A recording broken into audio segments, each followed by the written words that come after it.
Bon allez, sans transition, on entame direct la deuxième sur cette pleine lune en Lion du 12 février 2025.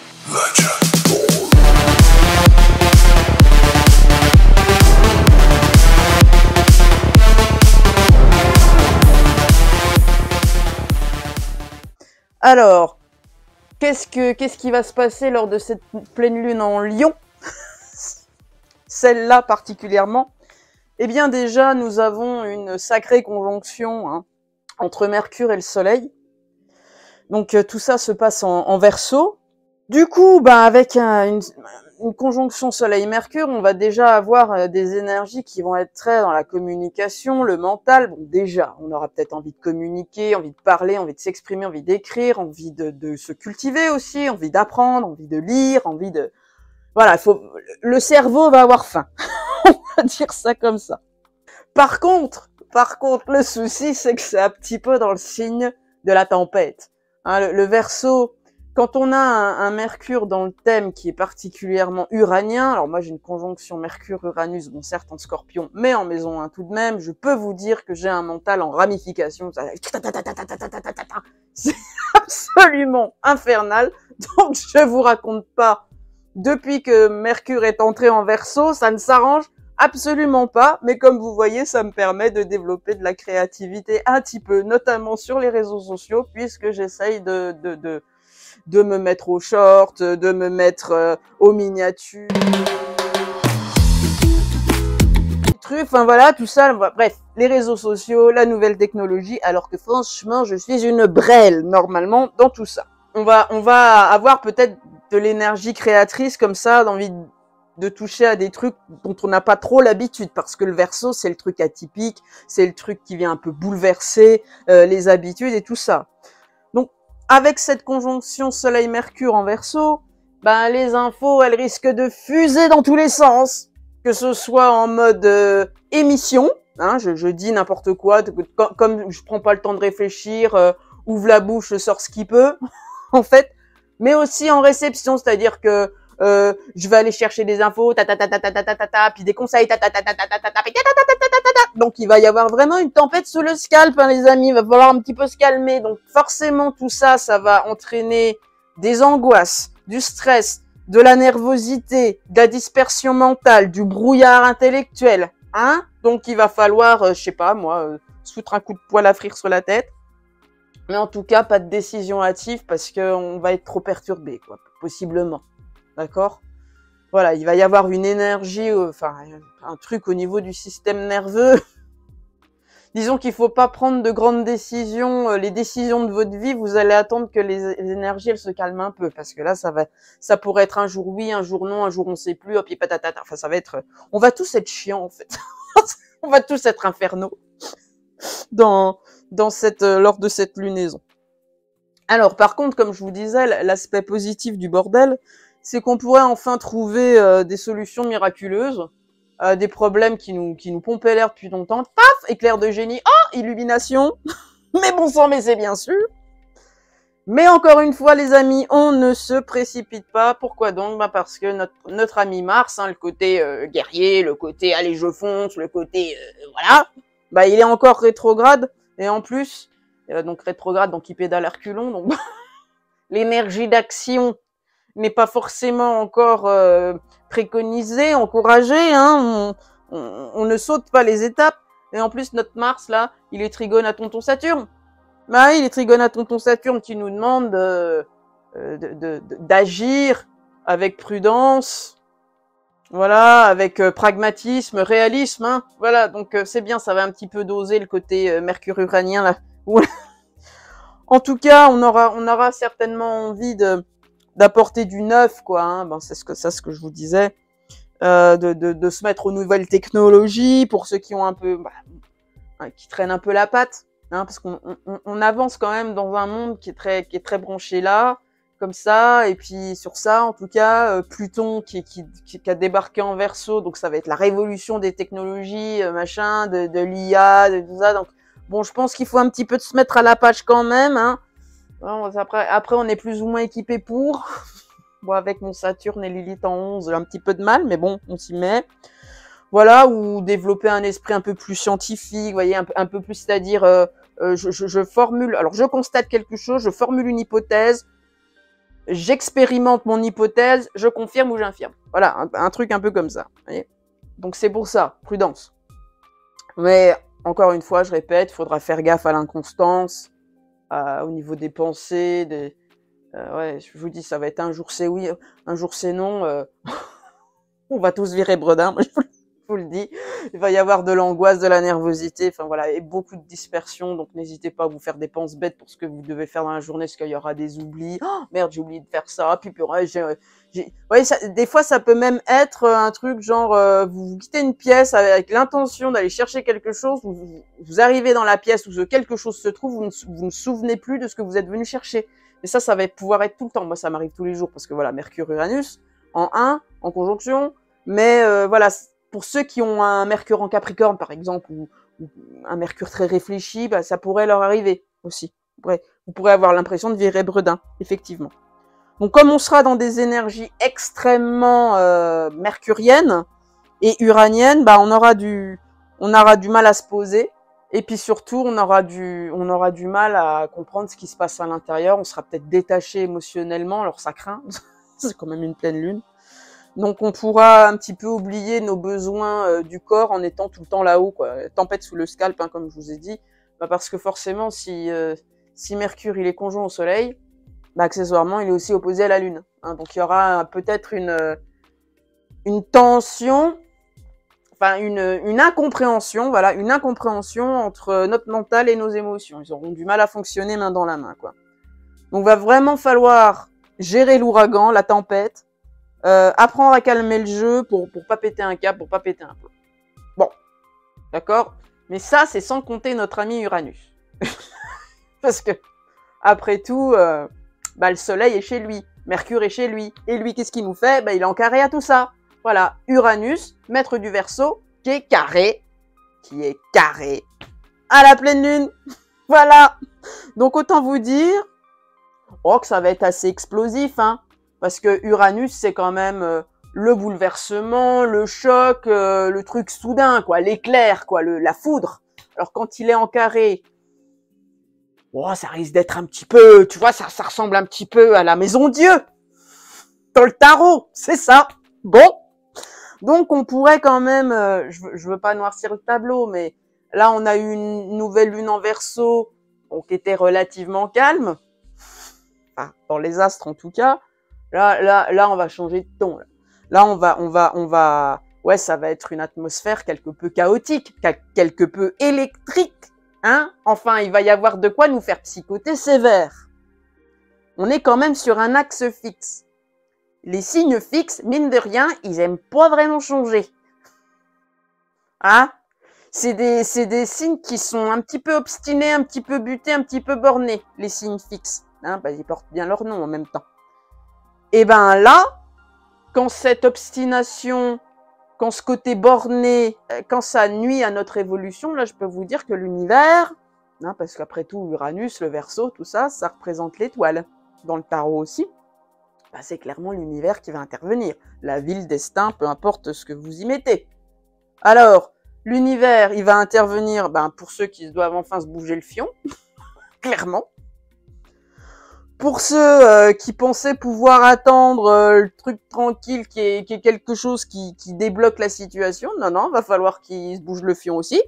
Hein, ceux qui voulaient pas trop se mouiller, va peut-être falloir se mouiller un peu. Pour ceux, il va intervenir aussi pour ceux qui s'engluaient passivement dans une situation toxique certes, mais néanmoins confortable.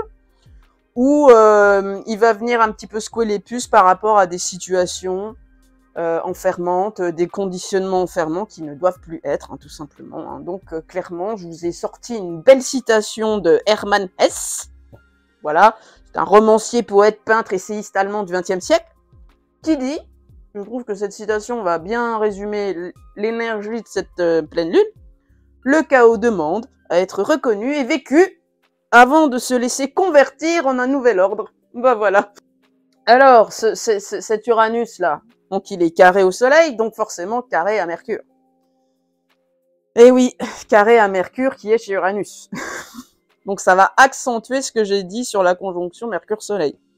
Donc on peut s'attendre à des clashs avec les potes, hein, ou le cercle proche, des ruptures d'amitié. Amitié où vous vous serez rendu compte peut-être d'une certaine hypocrisie, sournoiserie, etc. Puisque le relationnel en ce moment est un petit peu impacté par Lilith en balance, puisque Lilith, la lune noire, le côté un petit peu sombre, caché, tout ça, elle est en train de se balader dans le signe du relationnel par excellence, qui est la balance régie par Vénus. D'accord? Donc on pourrait se rendre compte de certaines sournoiseries, de choses cachées, de choses comme ça, mais si on se rend compte du mammouth qui était caché sous le caillou, ça risque de péter grave. Ok, donc tout ce qui est relation hypocrite, sournoise, ça risque d'exploser quand même. Il pourra y avoir du coup un grand bouleversement dans les maisons zodiacales, régies respectivement par votre soleil, enfin par le soleil dans votre thème, par Mercure dans votre thème, par la lune dans votre thème. Donc faudra, voilà, pour les plus initiés, vous pourrez regarder là-dedans. Ok. Mais aussi, il y aura peut-être plus de revendication des différences, hein, voilà, ou peut-être vouloir lutter contre une intolérance par rapport à qui vous êtes véritablement. Voilà, vous aurez envie de dire, je suis comme je suis et j'ai aussi le droit d'exister même si je suis différent ou différente. Revendication des libertés, revendication du droit à l'indépendance, bref, on va s'exprimer sur ces choses-là. Mais aussi donc éclair de génie, illumination, etc. Donc maintenant, Uranus carré lune. Oh, bon des bouleversements, des chocs, oui, bouleversements, c'est ça, soudain en tout cas. Au niveau du domicile, au niveau de la famille, mais aussi au niveau de la patrie, de la nation, parce que la lune, ça représente ça aussi. Donc on va voir un peu l'atmosphère politique ou géopolitique dans cette lunaison, mais à mon avis, ça va pas être super calme. Enfin bon, il risque de se passer des choses quand même, hein. Peut-être des rébellions, des révoltes, des putschs, des coups d'État, des trucs qu'on n'avait pas forcément vu venir ou qui pouvaient puis qui vont exploser, quoi. Hein, mais en tout cas, ça va être que ce soit à l'échelle individuelle ou collective, il y aura des événements qui vont nous déstabiliser émotionnellement, en bien ou en mal. On va plus être très très très zen. Ça pourra nous choquer pour justement provoquer cet électrochoc dont certains ont besoin pour changer, pour que les choses bougent, avancent. Donc vraiment, attendez-vous à du bouleversement au niveau émotionnel et aussi donc par votre domaine de vie, dans votre domaine de vie régi par le cancer. On va y arriver.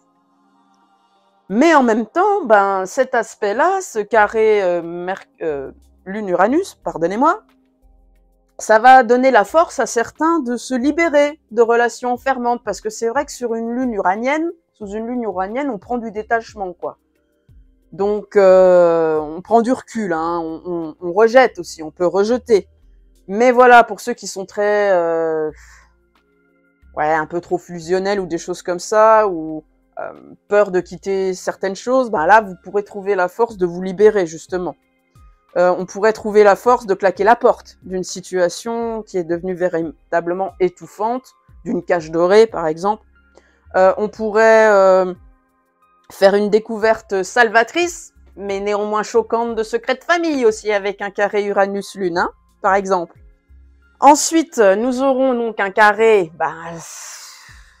avec le Soleil, Uranus-Soleil.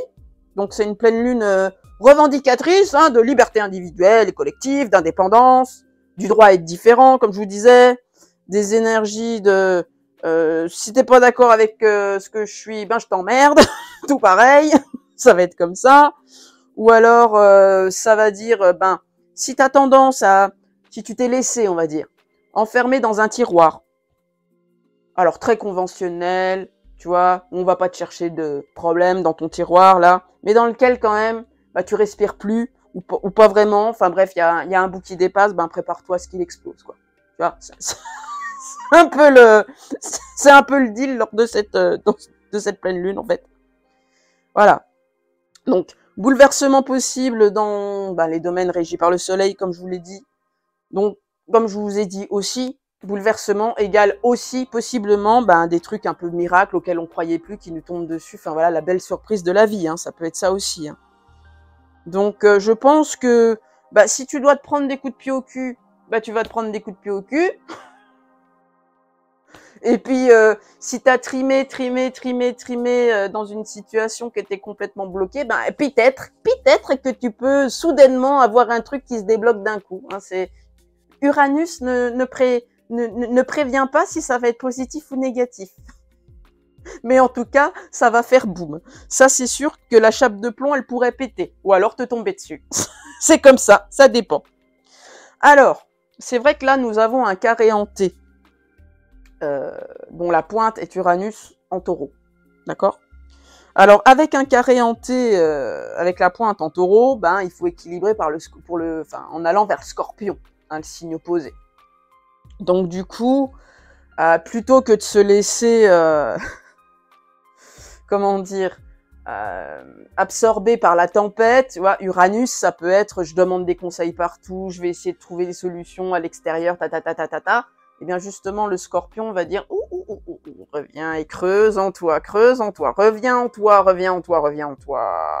Voilà, va chercher ce qui t'angoisse, va chercher au plus profond de toi ce qui alimente cette situation chaotique à l'extérieur. Voilà. Mais on est dans un symbole un peu, c'est la tempête à l'extérieur, donc il faut aller dans le monde souterrain. Hein. Il faut aller se planquer sous terre. Voilà, c'est un peu l'image. Bon, ensuite, avec Saturne trigone Mars. Mars rétrograde.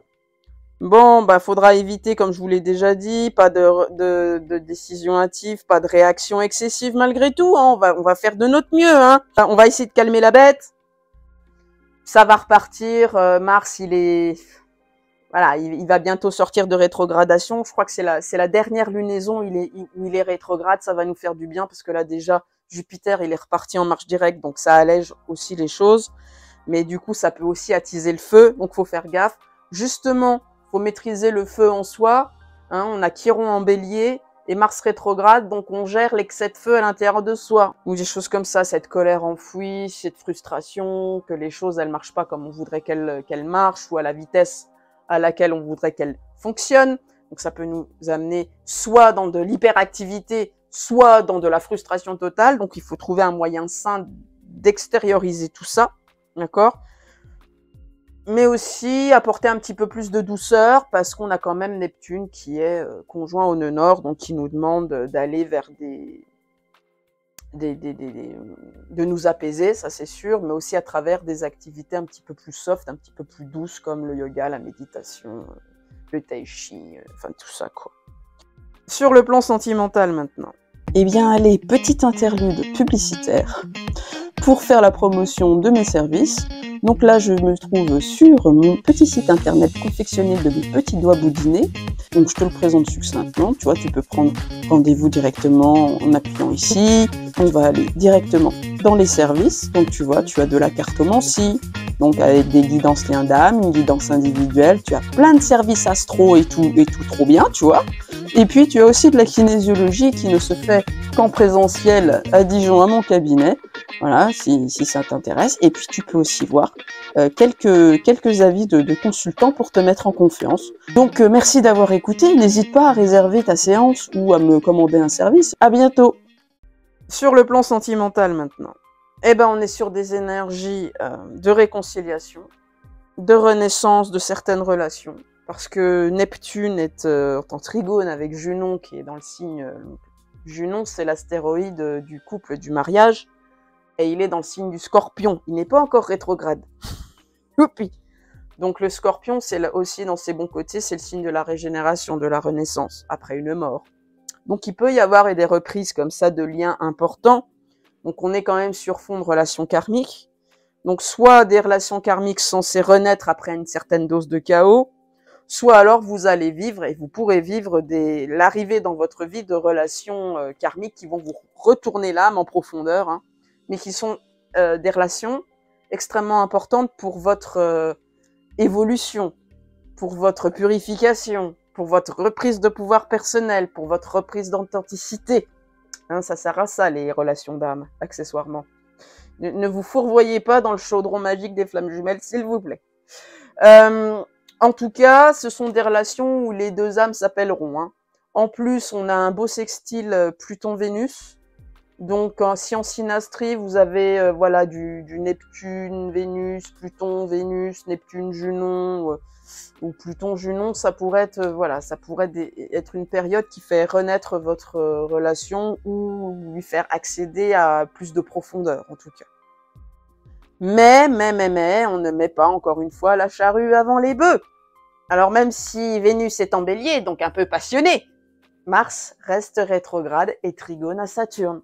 Donc, on se jette pas tête baissée, on prend pas les trucs comme acquis, on essaye un minimum de garder les pieds sur terre. Parce qu'en plus, Junon qui est en Scorpion, c'est le signe de l'amour passionnel. Or, la passion, c'est pas de l'amour.